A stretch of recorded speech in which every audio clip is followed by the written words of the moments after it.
In primetime news this evening, chaos at Ocherias Primary School after more than 60 students seek medical attention after consuming sweet. One Don gang leader, Andre Blackman Bryan, sentenced to 39 years. And later, Jamaicans want fixed election dates for the general and local government polls. Details in the RJ Arglina Don Anderson polls. Good evening and welcome to Primetime News on air and online at onespotmedia.com. I'm Archibald Gordon. And I'm Janella Precious with a preview of what's to come in business news. Here's Javon Keys.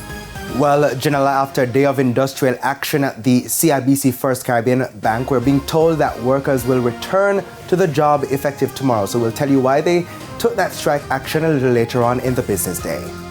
Thank you, Keys. And Jordan Ford has a preview of Primetime Sports.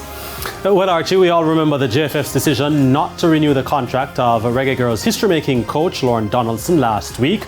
Well, one technical committee member has now been suspended because of comments he made about the handling of that situation.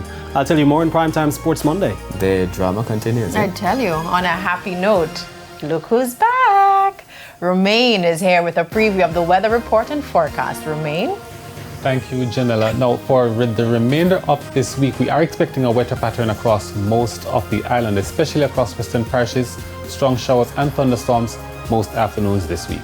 And I'm going to take the rain as good news. He's back and he's brought the rain with him. There's also sports commentary and E-Prime in this newscast. But before the break, the feedback question. And this evening we're asking, what do you think should be done to prevent students from consuming contaminated products? You can share your comments online, facebook.com/television Jamaica, and tweet us at TVJ News Center.